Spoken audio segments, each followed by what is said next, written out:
Welcome to the Elk Talk Podcast with Randy Newberg and Corey Jacobson. Presented by the Rocky Mountain Elk Foundation.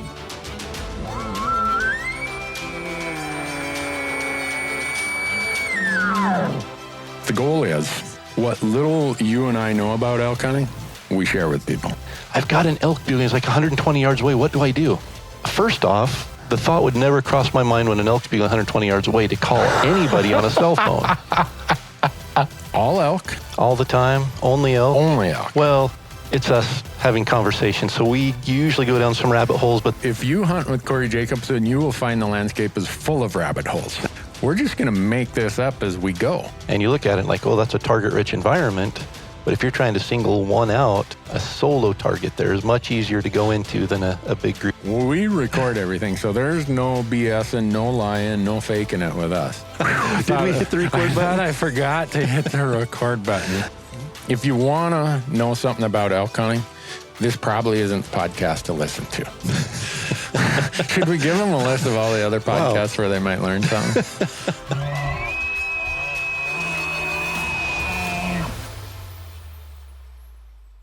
Corey Jacobson, how you doing this morning? Well, I'm doing really good. I think the question is, how are you doing? Well, depends on who you ask, probably. My wife would say I'm never doing very good. My employees, I fake them out once in a while, but yeah, sorry I had to cancel on Friday. Yeah, Just that's part of life, you know. So, yep, no worries. but Glad you're feeling better today. yeah. How are you doing now that, I mean, what's the old saying? If you only have one kid, you're not a parent. So I look never at you- said that. No, I've read that many times where they say if you only have one child, you're not a parent. Because if you blame the kids, you blame the right one. You know, That's there's true. none of this, he stole my toy or, you know, he's touching me or whatever. So, and the reason that comes up is I look at your calendar with all the activities that your teenagers have. I don't know how people Yeah. do it with more than one kid. No, and it's, with us being where we live, the travel is what gets us. It's, I think everybody with kids is busy, and ours just, in spring sports, especially baseball and track, until last week, our baseball field and our track had snow on it. So that means, yeah, that means we have no home baseball games and no home track meets, but we still have the same number. That just means we have to travel twice as much. So our home games are played on away fields, and our closest drive is 2.5 hours to one way to the nearest school that we play in our conference. So we're just continually on the road. Well, you're a good Yeah. road team then. No, unfortunately, the baseball team was 0-14 this year, so not a good road team. Well, maybe all the star players were out picking shed antlers or wolf hunting. They said, "I want to be like Corey Jacobson. I'm going to just heck with baseball. I'm going to pick shed antlers or something." So, No, my wife and I we tag teamed the away games, and I went the first half of the week. She went the second half of the week, and that freed up my second half of the week to be able to do some shed hunting. And didn't do any wolf hunting since we talked last, but yeah, made it out for some shed hunting. yeah. Well, I haven't made it out for any shed hunting. Probably never will. Yeah. But we get a lot of emails about that stuff. I'll admit that the amount of emails we get about shed hunting have opened my eyes to how popular that activity is among Westerners. Oh yeah. Never in my wildest even- dreams did. People from east. I mean, there's people from back east that, we did the Wyoming shed hunting opener, which is May 1st, and they delayed the opener everywhere except for Teton County, which is Jackson Hole.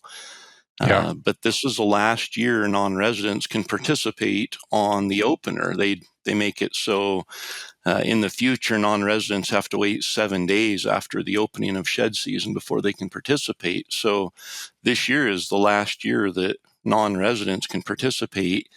And when you had to apply for a place in line, and the first round of applications, there were over 1,200 applications for a place in line for the Jackson shed opener. Whoa. Yeah. Just for a place in line. Just for a place in line to park your vehicle to be able to go onto the national forest behind the elk refuge at 6 o'clock on May 1st when it opened. Wow. So it is popular. And that doesn't take into consideration the other, 7 or 8 feed lots, the feed grounds that they have outside of the elk refuge that, the one we went to, we ended up going to a feed ground, and there were probably, 100, 120 people there lined up at 6 a.m. We camped at the gate, and so we were right up in the front. But yeah, it's popular. And when you have a season like that, it puts all the excitement and energy in one place at one time. Well, I'll mark that on my calendar, not to go to Jackson for the opener. Well, you're a non-resident, so you don't get to go anyway. Yeah, well, I kind of have nothing against the great folks of Jackson, Wyoming. It's mostly about the tourists there. When I go there, I'm like, holy cow, I thought Bozeman had a disproportionate share of tourists to locals. Jackson takes it to a whole new level. Yeah. Well, that Wyoming is going to issue their elk draw results this week. Yeah. Does that matter to you? Nope, it doesn't. Me either. I'm one of those guys that just buys points everywhere every year and contributes to the point creep issue. Well, when I drew my Arizona elk tag, I withdrew my Wyoming elk application. So I don't know. Maybe that was foolish, but I just thought, you know what? I only have X amount of time to do X amount of hunts, and I've got an adventure hunt planned for this year. So I thought, I don't need to apply, or I don't need to have a Wyoming elk tag. Don't get me wrong. I always would like to have one because Wyoming is a great state, but I just, I don't know that I'd have time to do it justice. And I've got a sweepstakes winner that I'm taking to Kentucky. I got another sweepstakes winner that I'm taking somewhere. And then I've got an adventure hunt I've always wanted to do in the Yukon. It's like, you know what, Randy, if you're going to have a Wyoming elk tag, you need to be able to do justice to it. So when I went to Arizona, I withdrew my Wyoming application. But when you withdraw your application, they hold your money until June still. No, still, yeah. You've donated to the cause. Your interest is important to them. So tell me about the adventure hunt. What's going on in the Yukon? I've always dreamed of hunting the Yukon. Just like I've done 2 previous what I call adventure hunts, things that have been in my mind. I've dreamt about them forever. And when I turned 30, I realized that I wanted to hunt some places, but wanting to and building a budget to do it seemed to required some action. So when I was 30, I started setting aside a chunk of money, kind of, okay, this is in the savings account, but it's untouchable. It's over here in the portfolio.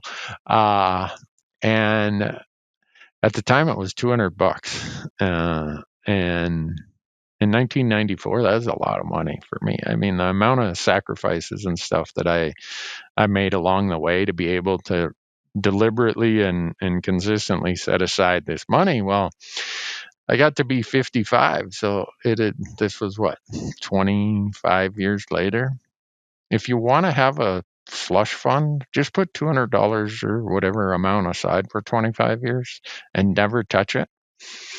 And someday you wake up and you look around and you say, well, damn, I might be able to do this. And I don't know if Kim really, my wife, I don't know if she really said it this way, but it is how I interpreted it was, are you ever going to do anything with this money or you want me to spend it? Nothing like a little bit of motivation there. Yeah. So in 2018, I went and did a sheep hunt in Alaska with that pool of money. And then I went and did a moose/caribou hunt in the Cassie Yards with that money. So that was my kind of adventure. And there were two other places that I still want to go. The Yukon is one of them. And then the McKenzie Mountains is another. And so a cancellation came up. And the guy calls me. He's like, "Hey, I know you've told me how often or how many times you want to hunt the Yukon. Well, I've got this cancellation for 2 people." I'm like, "All right, I'll be there." So now that fund is getting depleted where I'm not sure that Kim is real worried about what's going to happen with this money. I think she sees it's going the other direction. But I guess the point of that was, Corey, is one, we all have dreams, right? And if you want to make those dreams come true, even if you're in your younger years, maybe you got to plan out something 15 years or 20 years from now. And I wish I could have earned money at the rate of inflation of these hunts.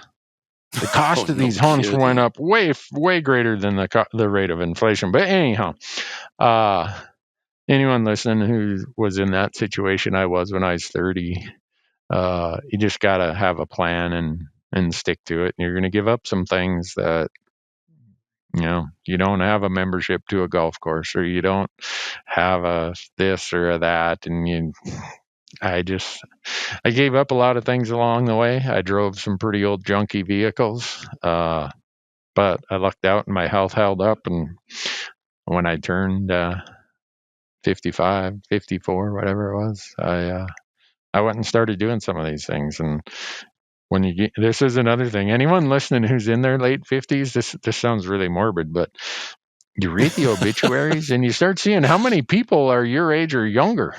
You're like, yeah, you look at the birth date and it's like, that's not too far off from mine. Yeah. And I know that sounds morbid, but it registers with you that, you better go do some of this stuff. So those are my last two adventures. But you're the one that always says you'll run out of health before you run out of money. And, I'm late 40s and still in good shape, but I can see how much more difficult it is every year to stay in that shape and get in that shape. And so, I'm never going to, I hope, let that go, but it's going to take a lot more work every year to maintain that. And I'm the same. I'm looking at some of these adventure hunts that I've wanted to do forever going, they are going to take a physical demand. They're physically demanding to the point where if I wait much longer, that window is going to close and I'm not going to be able to physically do some of these. So I'm kind of the same. I'm doing some things that, or at least planning some things that I've wanted to do forever and making it happen. And like you said, I mean, it takes savings. I have a hunting account at our bank. I have an actual, the nickname is the hunting account. And my sheds, from shed hunting, when I sell the sheds, it goes in there. Anything like that. And it's like you said, I've been doing it for 22 years now, and I haven't touched it for anything. And now it's got, I've saved up enough that I can actually look and be like, hey, I can go on some of these hunts that I want to. I actually was on the phone ready to pull the trigger on a marl hunt, which is an elk in Kazakhstan. Whoa. And then found out that through some local regulations, bow hunting is not allowed there.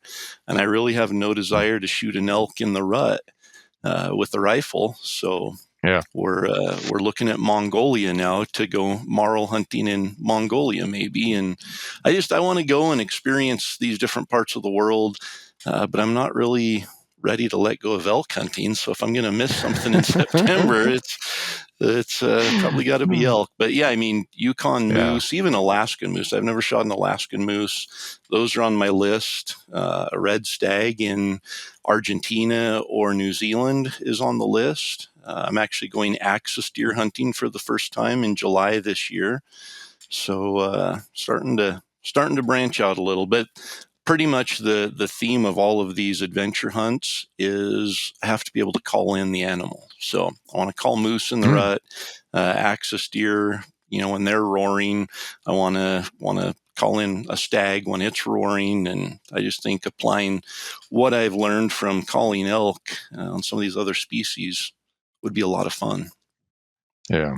Well, and the idea of talking about these adventure hunts is to let people know that it is possible. I mean, it doesn't happen the next day. Trust me, when I was 30 and I got to looking around, I'm like, okay, got a 5-year-old, got a house, building a practice.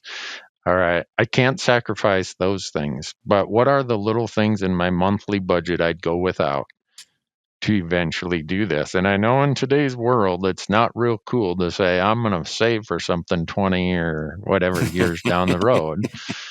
But that's kind of what happened. And I know there'll be a few comments of, oh, must be nice. And I get that.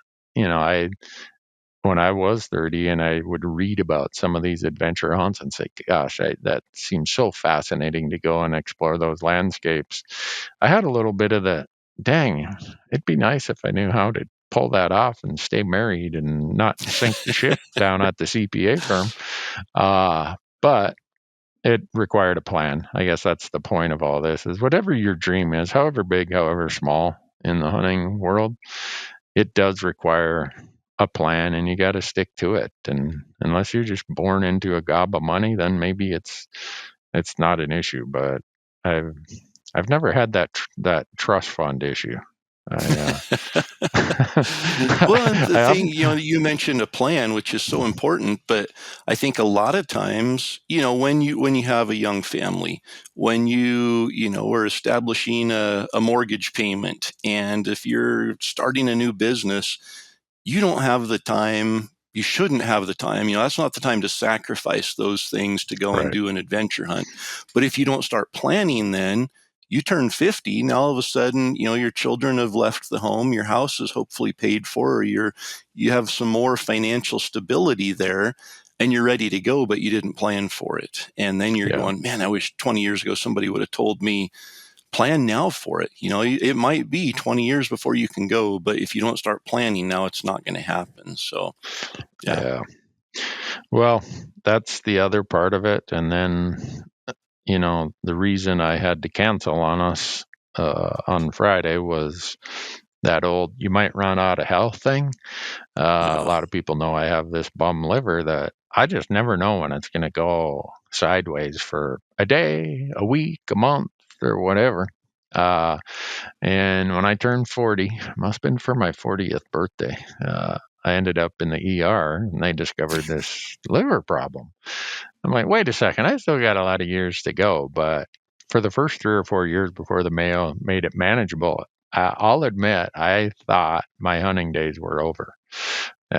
Because physically I couldn't do anything. And over time it got a little better, or at least the management of it got a little more under control. And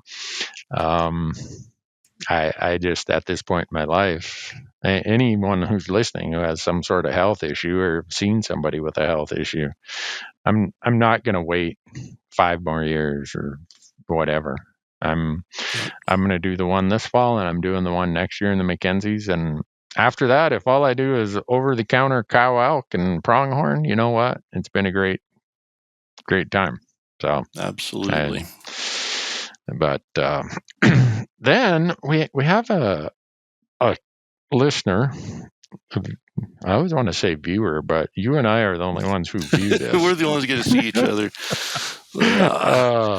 But somebody wrote in about the amount of non-hunting human traffic that occurs in the area they like to hunt. And it's an over-the-counter unit in Colorado. And they were asking, is there some level, some threshold, some breaking point where it affects elk? And the answer to that is found in a lot of recent studies being done in Colorado on this same exact topic of how, quote unquote, non-consumptive users, which outnumber in terms of days in the woods, far outnumber the amount of days in the woods that hunters spend. Is that affecting elk? And the answer coming back from these studies is an absolute yes. It's affecting elk, and it's affecting elk more than we ever imagined. And so to this person, I really don't have the answer to the question of what do you do?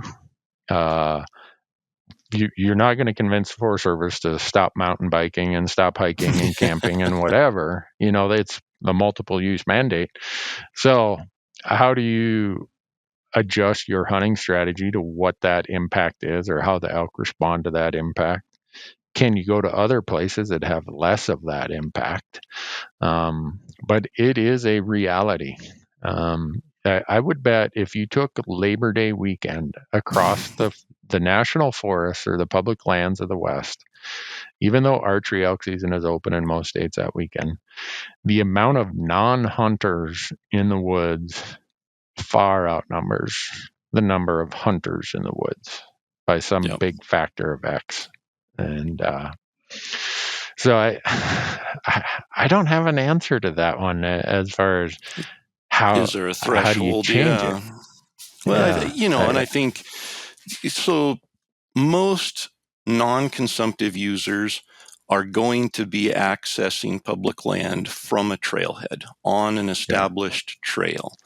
And so one of the things I would be doing is I wouldn't be looking at a trailhead. I wouldn't be looking for an established trail to go on. I'd be finding an area where there's not, where you're just parking at the mouth of a drainage or at the base of a ridge and you're accessing an area that way. Because if you're anywhere near a trailhead or a maintained trail of any kind, that's going to attract the mountain bikers, the hikers. None of them are going to be just bushwhacking and going off, and following game trails. They want to maintain trail. And so that would be the number one thing I think I would look at is where are non-consumptive users going to be concentrated, and then find areas where they're not going to be attracted to it. Yeah, I wonder how much I don't go to Colorado in the summer. I've made that mistake a couple times and felt like I was at Disneyland. So I have a little bit of a feel for how much summer backcountry activity they have in Colorado, but I don't know how much it drops after the busy holiday of Labor Day. But whatever level of activity is there, wild things will respond to that, because they can't tell that the person walking their dog, that's not a threat. To them, it's like, oh, look at that canine right there. I better take my calf and we better get the hell out of here. That's, or they smell humans are I like, was just going to say, it's the same smell. A hunter and a mountain biker smell the same. If anything, the hunter smells worse. So yeah. So you know that it to some degree it is changing where they prefer to be. Yep. And I don't really know that there is a quote unquote breaking point. I don't know if it's linear, exponential. I just know that human activity in these studies are showing dramatic changes in locations and movement by just a couple people hiking or by a mountain bike going through. And it's another thing of, a human population growing and growing and growing. It's just more and more and more and more of the same. And so I wish I had an answer for them. Where can those studies be found from Colorado? Yeah, if you just Google Colorado outdoor recreation elk, a bunch of them will come up. And most of them have been done in the Steamboat, Crested Butte, and other areas that they're kind of ski resorts that in the summer have a lot of other things, ATV trails, mountain biking, camping, hiking, dog walking, the whole gamut of it. And if you Google that stuff, there'll be a bunch of them that come up. And Colorado right now is trying to say, how do we address this? Or do we address this? Because then you end up in the economics of a lot of these communities have built summer business peaks around the non-consumptive tourist. So I always say, if you're consuming any amount of space or tranquility, you're a consumptive user, not a non-consumptive user. So anyhow, that question from that listener could take us way out into the weeds on a lot of things. But what it gets me thinking about is calving, right? We're getting towards the end of May. Most of the calving is going to happen starting the last 5 days of May and will continue for about 2 weeks, plus or minus a few days based on latitude and altitude. When that calving is happening, that is such a critical time for these elk.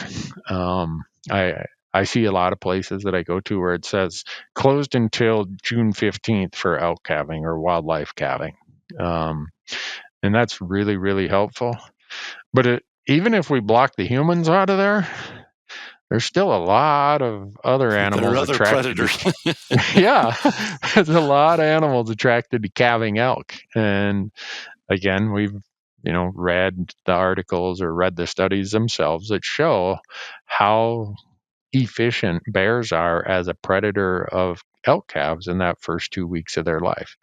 They mostly, the cow leaves, goes off there, has the calf, and it's mostly lay still, don't move, and keep the scent to almost a zero. And that's how they don't get discovered by a bear. But if a bear's walking along, if they get close enough, they're going to smell it. And the studies show that a lot of these natural predators know where the elk calving grounds are, and the appearance of those predators coincides with the elk calving. And that's part of what's been going on forever. But it's also part of why. There was an area we shed hunted several years ago that was a controlled hunt for bears.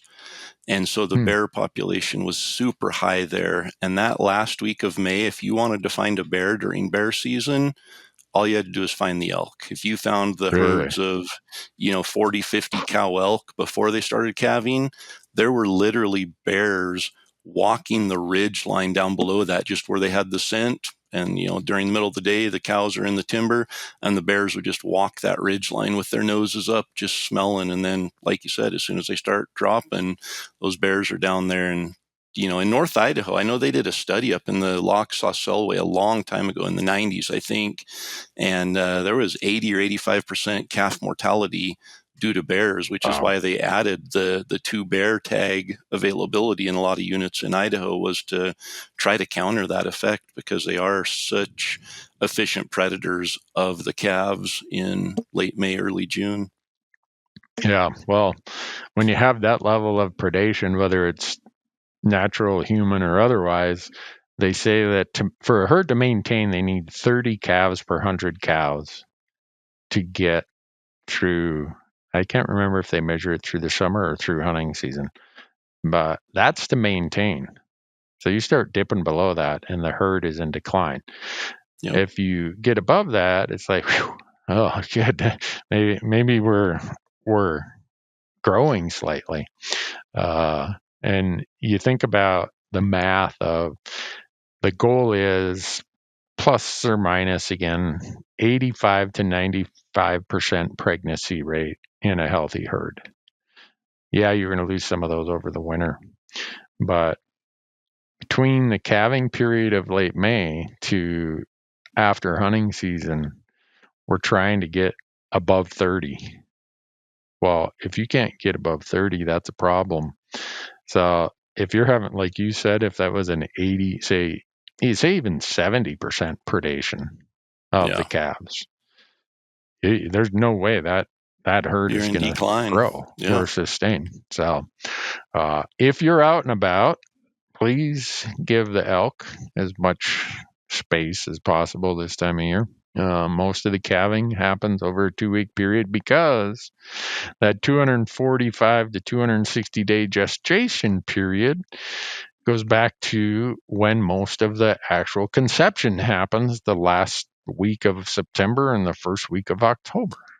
So there And is it's a timed like that for a reason. If the calves Mhm. were spread out over 2 months where they were born, the Oh predators would be man. picking off a new one every other day, and it would just, Yep. the numbers would go like crazy. There's only so many predators in the area, and they can only Yep. kill and eat so many calves during that 2-week period. So it's important that those calves, that the breeding takes place in a tight window so that the calves are born in a tight window, because if they're not, if they linger another week or two, like you were saying, those bears will just stay around. And now, instead of 10 bears trying to kill all these calves that are born at once, they're spread out over a 4-week window, and the bears are going to kill a lot more. Yeah. They'll Once the kill calves get twice as old enough, to get away from them, then they're safe from Yeah. the bears for the most part. But that first 2 weeks of their lives is so critical. Yeah. And so if you got calving happening over 2 weeks, that's half as much predation as if the calving happens over 4 weeks.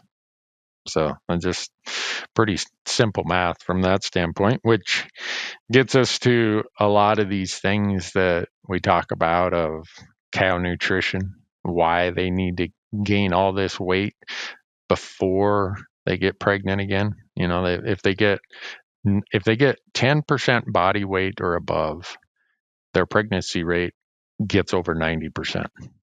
Once you start getting below a 10% body fat rate or percentage, pregnancy goes way down. So that gets to habitat, right? It's like, do they have quality habitat to gain weight during this period? That in this summer period is their maximum demand on their body. It's 6,000 kilocalories a day because they're lactating. So if through human activity, the previous question of they're bumping them and moving them, well, if you're moving those cow elk away from the best forage on that mountain at that day, now their weight gain is compromised, which means their pregnancy rate might be either compromised or delayed, which means they might have a calf in late June, which means that calf's possibility of predation is off the charts. And it's probably not going to gain enough weight to get through the winter. And so all of a sudden you have this whole snowball of problems when you have poor habitat or if you have disruptions to the breeding cycle. So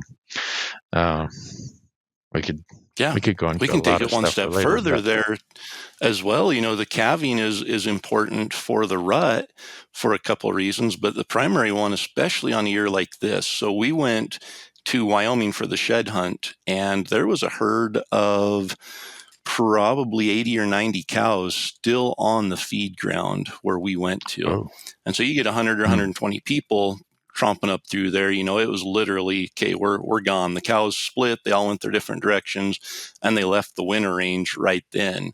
Typically, the bulls are going to leave winter range, mid-March, and the cows will be typically about a month behind that, and they just start following the green grass up the mountain. Well, this year, April 15th, there was no green grass on any of the mountains in the west. They were still covered in snow. So those cows didn't leave and they didn't go as far up the mountains. And when they start having their calves here in another week to 10 days, that's typically where they're going to stay for the summer. They typically aren't going to move a lot, because the more they move with those calves, the greater the chance of the calves getting killed. So they're going to stay in that area. So this year, in a lot of areas that had heavy snowfall, I would expect the elk rut to happen at lower elevations, because the bulls are going to have to come and find the cows, and the cows are going to be where they are, pretty much as a general rule.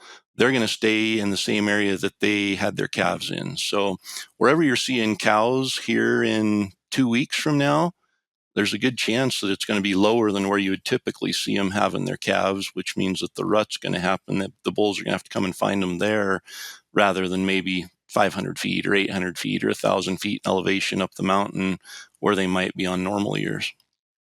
I didn't know that. I do now. Well, Now I know. it's a general rule. I mean, you can't just. But we've Right. seen it before where we've gone to areas. It's like, man, the elk are always in here. We're going to go in here, and all of a sudden there's nothing bugling, and we can't find them. The first thought should be, was it a heavy late winter like this? And if so, the elk are probably in the same general area, the same drainage, the same zone or whatever, but we might have to drop in elevation to find where they are right now. Yeah. Well, that's one for me to keep in mind. I was talking with Marcus the other day, and I said, Marcus, what do you think if I went on a cow elk voyage? In other words, all I did was apply for cow elk for the next year. He's like, oh man, I think that'd be cool. You know how much we'd have to eat? I don't.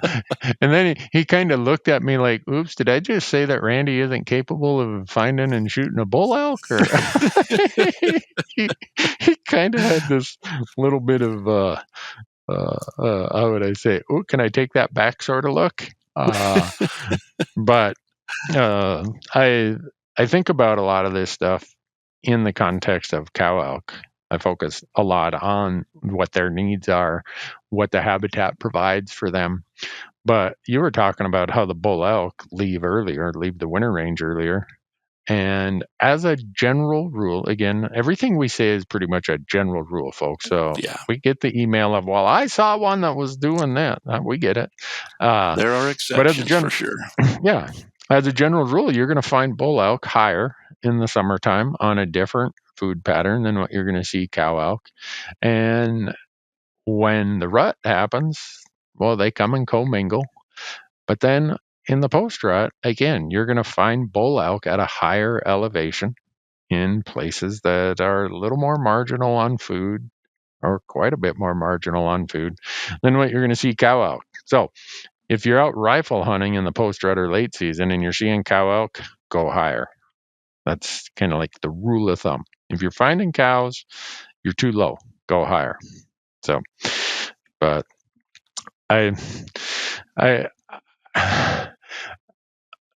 trying to think of how I say this. If I'm just confessing my laziness, Corey, or my ineptitude, but I still have this soft spot for rifle elk hunting in November. I don't know if I'll ever change that. There's just something about trying to figure out the jigsaw puzzle. They're not calling. They're hid away in these places. It's kind of like an Easter egg hunt. Like, oh, there they are. And I'll go 3, 4, 5 days. People think that we see elk every day. No, man, not in that time frame. Yeah, because the audience is like, Randy, I don't need to see you sitting in a snowbank, okay? So just scroll through that stuff. So when we scroll through it all and don't put it in there, people are like, man, they see elk every time they go out. No. we're just trying to save you all the headache and hassle of watching us trip and fall and stumble in the dark and possibly get lost, and who knows what else might happen. But so what you see on our videos usually is a compressed version of it. But we still have a lot of those hunts where, well, folks, we're done and we didn't see any. Sorry about that. Yep. But with an archery hunt, it's easier because you may not kill elk during an archery hunt, but it's still exciting because you're into bugles, you're seeing elk, you're hearing elk. When you're hunting in November, if you don't kill an elk, it's probably because you didn't see an elk, and that makes really boring viewing to just, there's only so much of somebody standing around a fire or making, a dehydrated meal for dinner, and after that, there's just not a lot of action. So, yeah. But, and that's, like you said, that's the hard part, finding. And once you find them, it's just a matter of getting in close enough to get a shot. But if you saw them every day, you'd be filling tags every day. So the fact that the success rates are so low means that the visuals are incredibly low as well. Yeah. Well, we have kind of pushed the boundaries of how much boring non-elk shooting content the audience is willing to withstand. We've had a few of those. So, but your home state of Idaho, your controlled hunts are coming up here June 5th, I believe, is your June 5th deadline. is the deadline. Yep. And Yeah. it's open right now until June 5th. So you told me you got yours done. I did. I got Donnie and I applied and applied for all of my kids, and we're anxiously awaiting the results now, which, Idaho does a great job. June 5th is the deadline, and usually by the 4th week of June, they've got results out. So it only takes them 3, maybe 4 weeks, and they're able to turn around and let you know. Yeah. So you must have forsaken the big three of moose, goat, and sheep then, because in your state of Idaho, if you apply for moose or goat or sheep, that's it. That's the only species you get to apply for. Yeah. So, and if you don't apply, then you can apply for pronghorn, deer, and elk. You can apply for all 3 of those species. But like you said, if you apply for one of the once in a lifetime animals, you can't even apply for deer, elk, or antelope. So is it safe to say that, because that's non-residents, we have to compete with you residents for tags up to 10%? Yep. Up to is 10. It safe to say you and I are not competing for the same tag, since I will apply for a rifle tag? For the most part, yeah. For deer, we applied for a late mule deer hunt, rifle hunt. For elk, we applied for archery. Yeah, I meant I had applied for rifle elk, or I will on my list of everything that's sorted. If people saw my spreadsheets, Corey, they'd be like, "This guy's got issues, man." Yep. I've got what if scenarios. Every tab below is, if I draw in this state but not that state, here's the plan. Or if I don't draw in any state, here's the plan. It's like, oh, Randy, you got to have something else to do with your time, but maybe I don't. Oregon's deadline was, or is, today that we're recording this. But I was out looking at Oregon. The number of units they have where the bull to cow ratio is in the low teens or less than 10. That is crazy. Isn't it? Yeah, and and they have huge herds. You'll see a herd bull in some of those units with 80, 90, 100 cows with a herd bull, and typically only a couple satellite bulls around there. You go to a place like Arizona, you see a herd of 90 cows, there's going to be 12 or 15 bulls hanging around that herd. And Oregon, the bull to cow ratios have been historically, and they've been that way for a long, long time, really low. Yeah, because most of the studies that I've read show that in Rocky Mountain elk, that once you start getting below 10 bulls per 100 cows, there are problems with pregnancy rates. Yeah. That you end up with you either end up with open cows that don't get pregnant, or, going back to our example before, they don't all get bred on the first cycle, so they got to wait, however many weeks it is till their second cycle. So you do have 2 pulses of the calving period, and those late calves do not do very well. And so there are complications with having that low of bull to cow ratios. And we often get the question of, hey, I'm looking at over-the-counter units or easy to draw units. What are one of the things you'd look at? What are the criteria? For me, if I'm seeing bull to cow ratios that are below 15, I just cross that one off the list. Totally. If I see cow to calf ratios that the calves are, below 30 per 100 cows, I'm pretty much crossing that off the list. And then I go to success rates. I mean, if the success rate was 1%, I'd be scratching my head saying, "What?" I like a challenge, but I don't know if I like that much of a challenge. So those are the 3 things that I look at the most, and it's very challenging in Oregon to find something that would meet that criteria. So for all of you applying for Oregon today, man, good luck. Well, and you don't have to really worry in Oregon either about high success rates, because with the low bull to cow ratios comes pretty low success rates as well over there. So I'm like you, though. I look at bull to cow ratios as a huge indicator of a place I want to hunt. And then I look at, the overall population, because if there's only 40 elk there total and the bull to cow ratio is 50 to 100, it might not be the best place to go hunting. So, you've got to look at all of those factors, the bull to cow ratio, the total population objective, the density of hunters, how many hunters apply or buy a tag in that area, and then the success rates. And then beyond that, you can also, Idaho publishes the percentage of 6-point bulls that are shot, so you get an idea of the maturity of the herds. So there's a lot of factors that go into, like you said, an over-the-counter unit, especially when you get into draw hunts. Sometimes you already know kind of where you want to go, and that a certain unit is managed for bigger bulls, and there's lots of bulls, and you're going to have a good hunt. But when you go over the counter, there are a lot of factors there that really do determine the level of quality you're going to expect to see on that hunt. Yeah. So for the many people who send us that question, hopefully that walks through a little bit of the process that we use. And, in my home state of Montana, with my general tag, I have all these units I can hunt. If you get the general tag in Wyoming, there's all these units you can hunt. In Colorado, there's all these over-the-counter units. In Idaho, you're picking as a non-resident, you're picking which zone, I guess you guys call them.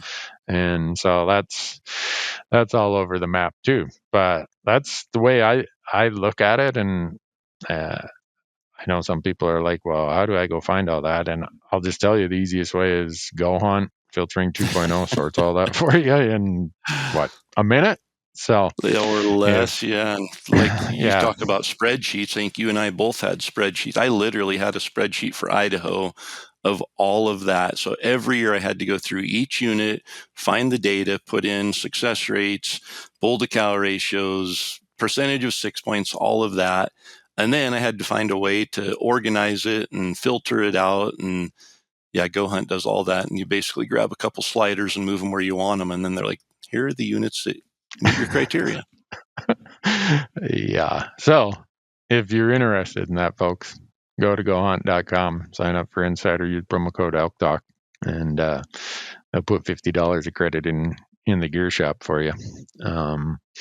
So we're kind of to the end of all the draws after your lovely state of Idaho, Corey. At least elk draws. Arizona's got their sheep and deer going on the day after that. But did you draw a Kentucky elk tag? I didn't see your name get announced. No, I just logged into my my account this morning, and it said, "We're sorry, you did not draw an elk tag." Me neither. But he made a $10 donation to Kentucky Parks and Wildlife. So, but this week we find out about Wyoming, Utah, and Nevada. Find out about all three of them in 1 week. And wow. I've already said I'm not drawn in Wyoming because I withdrew my elk application there. So Nevada, well, I guess maybe I should buy lottery tickets. It got about the same odds. And the same in Utah. Utah and Nevada is like anyone who sits there at their email waiting for the successful email to come in really is an optimist. Oh man. Or someone who likes to set expectations to the point where they're perpetually disappointed. Yep, that's me. I get so excited. It's almost like checking a trail camera. It's like, oh, what's going to be on there? What's going to happen? All this anticipation. And every year it's the same. We're sorry you were not selected. And then it is. But immediately, I think your thought process, once you know the results of all the draws, your thought process turns to, all right, where am I going over the counter? What are my opportunities here with a general tag over the counter? That's when the real research, I think, really kicks in for me. Yeah, it does for me too. I would say that for me, when I don't have a general tag, no matter what state I'm going to, like this year, one of the things that could solve this, I won't be doing any research, is Matthew, my son, has applied. I think he's got a decent chance of drawing a deer tag in Colorado. He's got way more points than he probably needed.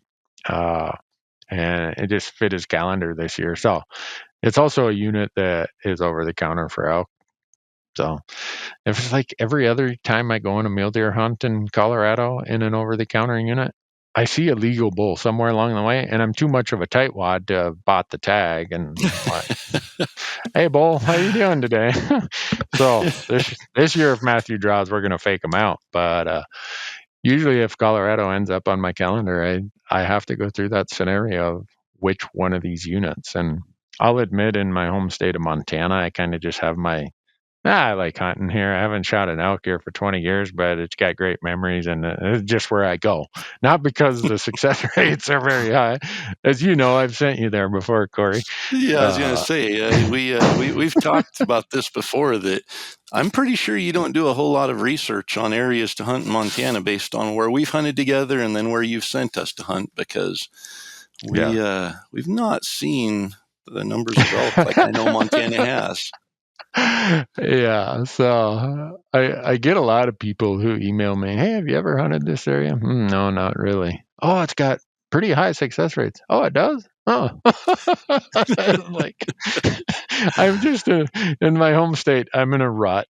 I get it. This is one of those do as I say, not as I do sort of things. So Yeah, well, I actually did it for Idaho. I was in a rut for a long time and started thinking, man, I wonder what there is out there, even within my own state, that I haven't even looked at. And I will tell you, there are some better opportunities than what I thought ever existed. Over the counter for a resident to be able to, I got complacent. I got comfortable and thought, well, I can always find elk here, and didn't realize how good the hunting was in other areas until I ran the numbers and looked at the data and picked a new area. And now this new area that we've been going to the last couple of years, it's off the chart for, just number of elk, percentage of bulls, mature bulls. And it's kind of re-energized me to be excited about hunting here again. Well, I better pick up the pace then. But yeah. I don't know. I just, it's the way I am. I wish I could say something different about it, but that's just the way I am. But so speaking of spreadsheets, so this is Randy the nerd here. I've been checking to see how quickly people are aging out in the Arizona elk, deer, pronghorn, and bighorn sheep system. So I have been tracking for years how many people are at each point level, non-residents. And residents, I track it, but not for any real value. But I've been looking to see for the people with double-digit points. So for elk, there's one crazy non-resident that has 33 points. Every year he gets another point. And then there's not another non-resident until you get to the 29 point level. And then once you start getting at 25, between 10 and 25, there's a ton of them. So they're going into this year's draw, there were over 8,600 non-residents who had 10 or more points in Arizona's elk system. I'm like, okay, that's kind of a trend I expected based on when people started jumping in. But here's the weird part. Between 2023, from 2022 to 2023, 1,141 people left the non-resident pool who had more than 10 points. Well, I know they don't give away that many premium non-resident tags for elk in Arizona. So what happened to these 1,141 people? I don't think they died. And if they died, does someone pick up the phone and say, hey, Arizona Game and Fish, so-and-so died, get them out of your system? So I don't think that's part of the deal. I think part of them actually drew. But I'm wondering how many of them are snowbirds, elderly people who've been, guys my age and above, who've been in this system for a long time. And did they move to Arizona and become residents? I don't know. So yeah. I know it's like, Randy, do you have something better to talk about? But when we you're saying there's a chance. Yeah. There are people ahead of us disappearing every year. Yeah. And so the non-resident pool of people has shrunk from 2022 to 2023. And it grew from 2020 to 2021. I think that was the whole COVID effect. Yeah. But I wonder how much of this is going to happen as the baby boomers, folks my age. I'm a baby boomer by 7 weeks. So if I was born 7 Really? weeks later, I wouldn't have been a baby boomer. But are we going to age out, kind of fall off the cliff, and draw odds are going to get better? I don't know. I don't know. That'll be interesting, though. Yeah, it was. I know that's just me nerding out. It probably gives people more of an insight about what I do with my spare time rather than anything of value that they'll use in their applications or trying to get a tag. But oh well. RMEF, Yeah. a bunch of access projects that popped up lately. They did one on the Daniel Boone National Forest down in Kentucky called the Steel Trap.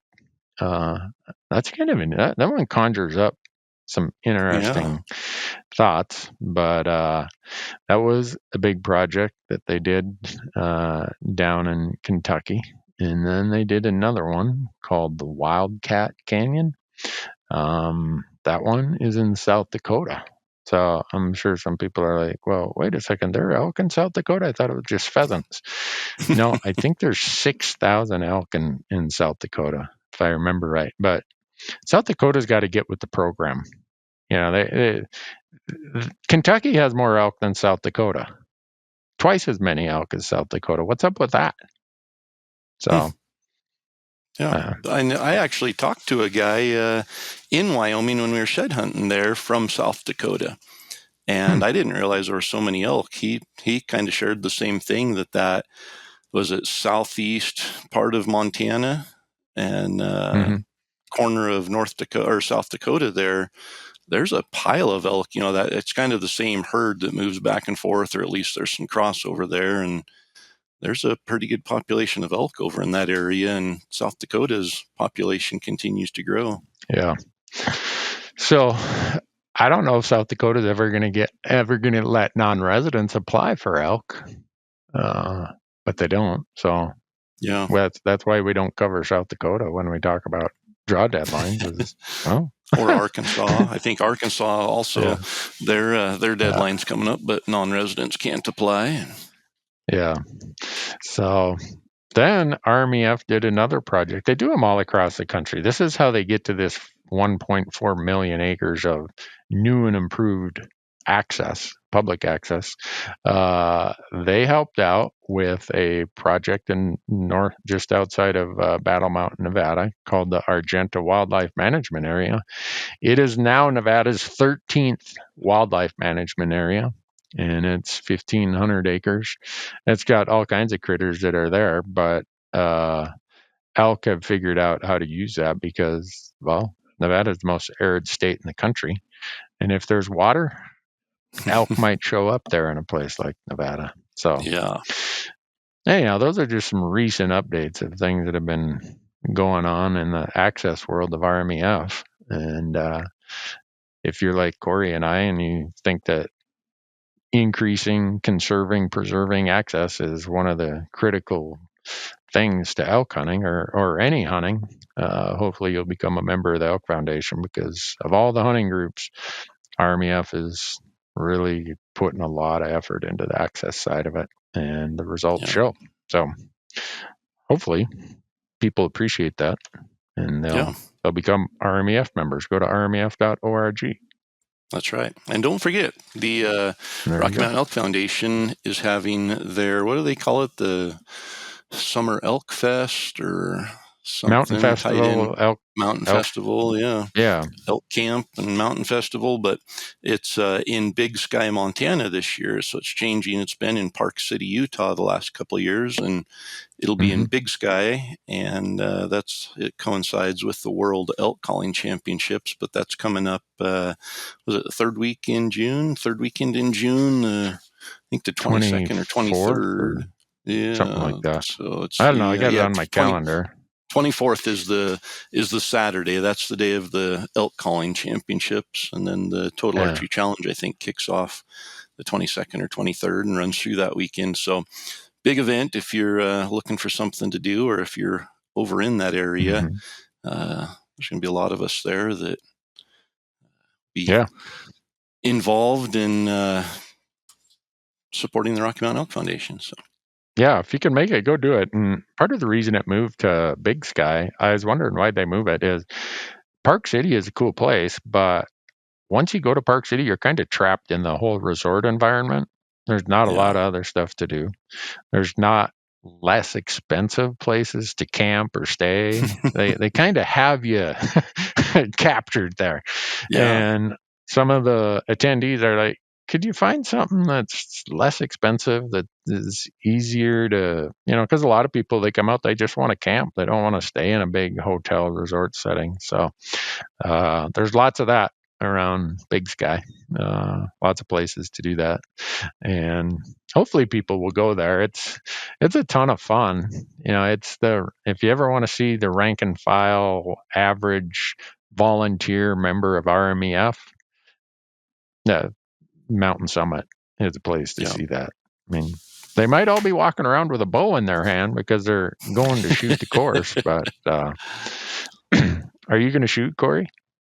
I hope so, since usually the elk calling championship is a 2-day event, and they moved it to just a 1-day event this year. So it definitely frees up a day that I don't normally have. So I'm hoping I can get out and spend some time shooting on Friday.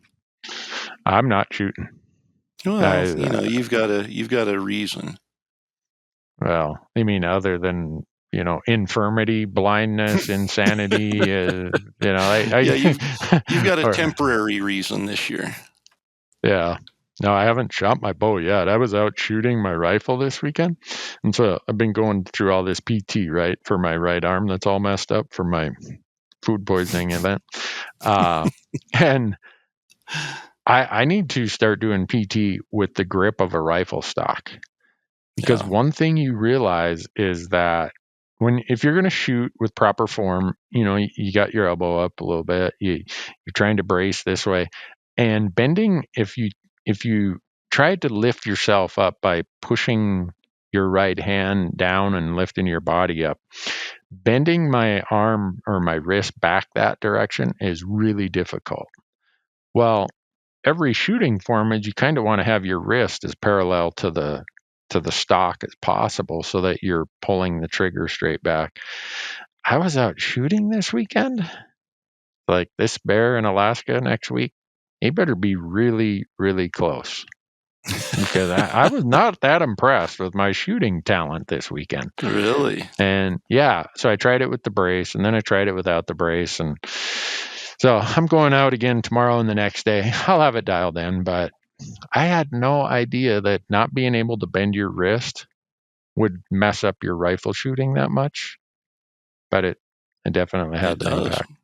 Well, and what's crazy is, the position of your shoulder and elbow affects the flexibility of your wrist as well. So when you're doing physical therapy, they're worried about, hey, where is a normal Homo sapiens shoulder and elbow positioned when the wrist is going to be moving? And so they probably have you in a lot of vertical positions there. But when you go to shoot a rifle and your elbow comes up level with your shoulder and then comes back behind your shoulder, moving your wrist backwards is completely different. There's different strains on those tendons and different muscles that need to be activated. So, you think I would have realized that before yesterday? So, well, at least you realized it before you got up on the hunt. Yeah, but I like to get close anyhow, and this is just reason to make sure. When I pull that trigger, I want that 99.9% feeling that this animal is gonna fall. So that's a function of distance. I know my equipment can do it.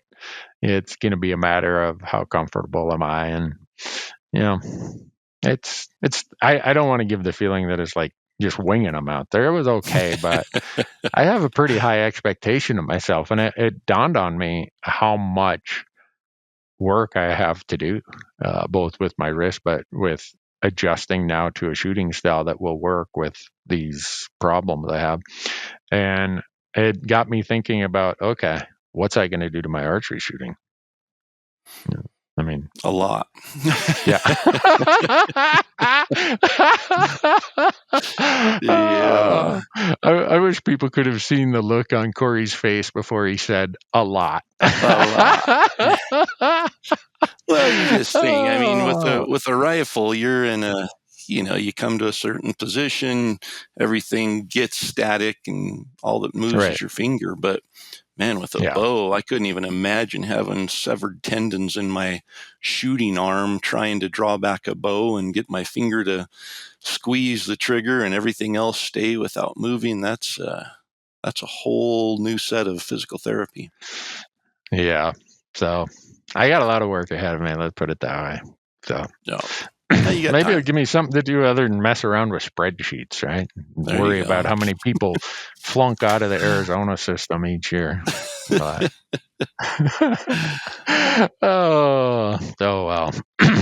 Well, what else we got? I think we've been through the questions that we thought were pretty relevant. I can tell by the amount of feedback that when we did the podcast about how to get your state lands opened up in your state, Yep. that hit a nerve. Holy cow. Thanks Oh, to all you man. folks who emailed about that. I hope that made it clear. Most of you said, I get it. All right, now I know what to do. Some of you have said, can you tell me more? Well, I wish I could tell you more, but time doesn't allow. But hopefully people realize if you go to your state land board and those trustees, in fact, one of your Idaho state land board trustees, did you see that email? He got a I hold don't of think us. so. Oh, he Really? said, yeah. He said, hey, thanks for bringing this up. I'm interested in seeing how this could work. So yeah, I'll dig through I that. think it wasn't the land board; it was the school board, if I remember right. The Oh, maybe that's Idaho, what it was. Okay. yeah, member Yeah, of maybe the that's what it school was. board. Yeah, that Yeah. was. Yep, that's what it was. So yeah, I'm Okay. definitely going to reach out to them, the Idaho School Board Association. Yep, that's what it And was. Sorry, I had yeah, that mixed up. But he said maybe together our platforms we can educate Idaho on this issue and we can assure access to our state lands. yeah, So that was really cool. I'm like, yeah, mission accomplished. that's But right. we've had emails from California, a bunch from Colorado because we use Colorado as the example. Oklahoma. So all of you who wrote, I hope that clarified it the way we did that podcast and kind of walk through where the weak link is, where your point of attack should be. But how cool would that be if raising that awareness were to secure Open up access more in access. Yeah. some of these states? But so what's a summer plan look like for you, Corey? Man, I'm Shoot all your over the bow, work place. out. Yeah, shoot the Yeah. bow, keep working out. I got my outdoor range set up this weekend. I had a day at home. I finally decided that shed hunting was pretty much over, so it's time to get some projects done at home. So I got my archery range set up. The snow finally melted, and excited to tear up some targets there. But yeah, I got we'll be in Big Sky for the Rocky Mountain Elk Foundation for the elk calling event. And then I'm going axis deer hunting first week of July. Whoa. Yeah. Where at? Hawaii? In Texas.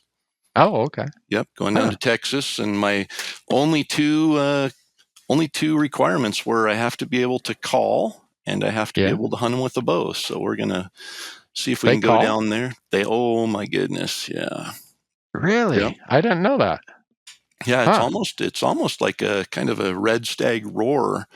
They're very vocal animals during the rut. So going to do that. And then my in-laws, my wife's parents, are celebrating a big anniversary milestone this year, 50 years of marriage. And so we're going on an Alaska cruise with them, which, there's other things and other places I'd rather cruise to or not cruise to, but we're going to do that.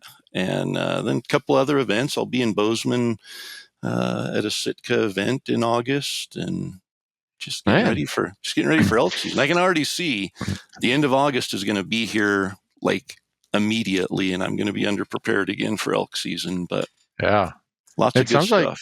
Sounds like I should rent you out my basement. I got a full 2-bedroom, bath, living room, everything. Man, much time as you're going to be spending in Bozeman. My wife might even cook for you. Well, I forgot, and I'll be in Bozeman for another week here in just a few weeks, doing another module for an outdoor class. I know. You and I are going to tag team on that cow elk thing. Yeah, that course, and I sent them my script. And they're like, Randy, this we just need you to do a couple chapters, okay? We don't need a 40-chapter course. It's just on nutrition. You can't talk about elk nutrition and how that drives where you will find elk in the hunting season without laying this whole background and all these charts. Oh, Dave Pekala, he helped me with all the charting, so it's not that I didn't want to bother you with all the graphs and everything. That's awesome. But he heard the last podcast. He's like, Randy, send those to me. I'll do these graphs for you. So he did. So yeah, you'll be up. I forgot you'll be up here and filming that. Yeah, just a couple weeks. I notice how you get to do all kinds of stuff. They only want me to do 2 chapters. It looks like you have like, I don't know, 12, 15, 18 chapters to do. Something like that. We're doing cow elk hunting, and then we're doing a module on elk behavior, and some cool stuff coming for sure. Well, we're doing a big promo in June about my pronghorn course. We'll talk about it on the next podcast. Yeah. But if you want to, folks, if you want to get Corey's University of Elk Hunting and all this other stuff we've been talking about, not just from us, but Remy Warren and John Barklow and Hank Shaw and Jamie Teagan, and the list goes on and on. A bunch more coming, yeah. Yeah. Go to outdoorclass.com, and when you sign up, if you use promo code Elk Talk, what's the discount? 20%? Yeah, 20% off. Yeah. Yep. So don't pay full retail. For anything. Nothing. Never. No full retail. Retail sucks. There's too many promo codes. You know, I mean, that's the thing is if Elk Talk doesn't work, then just let the people know that you're going to go shop elsewhere. Yeah, there you go. There you go. But have you received any inquiries about people going to hunt Alaska who are like, hey, Corey, can you give me the insider scoop on this? Not many. No? I think that there are only a handful of people as foolish and as reckless with their planning as I was. And not too many. There were a handful that, you know, and I think there are people that, especially locals, you know, they know what they're in for. And those people, you know, there are people that say, hey, I've hunted it before, or I live up here, or I've hunted areas like that. Can you give me some ideas, some feedback? And I'm more than happy to help. But man, if somebody comes in blind and just says, hey, that sounds like a really fun adventure, I'd like to learn about that, I do my best to educate them on what it was really like. Yeah. Hey, when we were talking about selecting a unit, I had a note written down here about the one person who asked, and I want to make sure we mention it. They asked, do I pay attention to public and private land ratios when I'm looking at these harvest percentages? And the answer to that is yes, I do, because sometimes the harvest rates, the success rates, can be overinflated because a disproportionate share of the harvest happens on exclusive private lands. Yep. And I know the person's going to say, well, can you tell me where I can find out how much of that harvest happens on public land? Some states have that, but very few. So I wish I could tell you. So if you see something that has really good draw odds and really high success rates, you might want to question that and say, well, why is that such an easy tag to draw? Or why isn't everybody hunting that over-the-counter unit? Yep. Well, very often it's because there's a lot of elk on private land, and those success rates are off the charts compared to what it is on public land. So wanted to make sure I brought that up because I looked at my notes here. I skipped that. So yep, that's a very good point. And that's just one more thing to to look at in the whole puzzle that you're putting together there is, I actually, my hunt last year in Colorado was in an area that had 70% private land.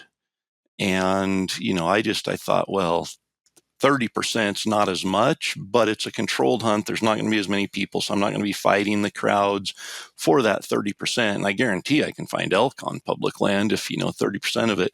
Well, not always. That's not always the case. Those elk, sometimes the habitat's better on the private land. Sometimes the private land holds all of the water, and the elk just aren't going to be out roaming around.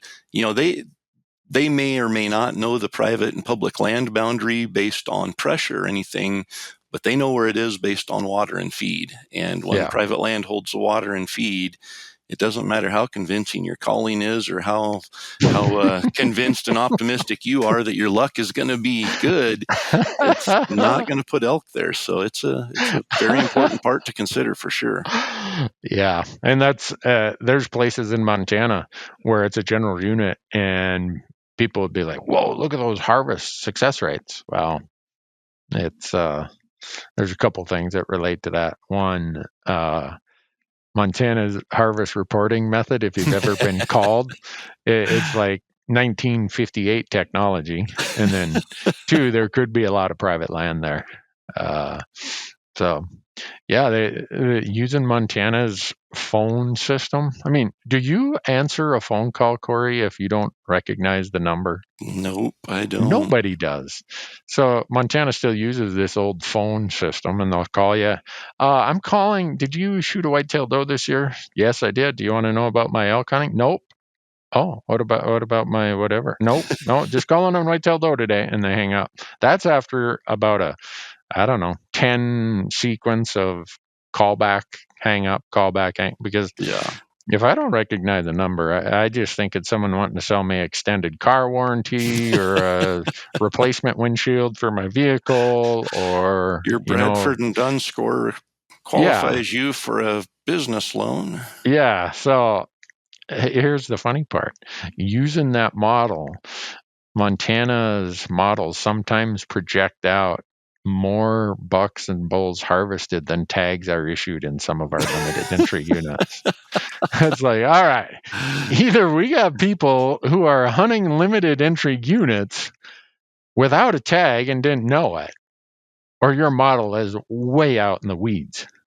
Yeah. So are with small samples like that, where they maybe interview, say, 10 people and then they extrapolate the rest of it there. Well, if you just happen to, with a small sample size, you happen to hit a core of successful or unsuccessful people there, it's not going to necessarily provide you with the most accurate results. And I think that, fish and game agencies are limited on resources and time and all of that. And so it's, when they do it the 1960s way, it doesn't always provide 2020 results. So the point of all that exercise is, if you are doing this and you're looking at Montana units for elk, take every bit of that with a grain of salt. If you see these huge peaks and valleys like it's a penny stock, well, that's related to Montana's reporting system. States that have either mandatory or some other form of online incentive reporting, you could probably put a lot more faith in their numbers than you can in Montana. So now the Montana folks listening to this at Fish, Wildlife, and Parks are going to be like, Newberg, you're always hacking on us, man. What the heck? Yeah, I tell you what, folks, I'd hack on you for one less thing if you guys would establish mandatory reporting. But that's, the director knows my feelings. The commission knows my feelings. So enough of that. But I guess the point for our listeners are, don't put all the faith in the world on what you see when you research Montana's harvest success rates. Yeah. There's a lot of variation there.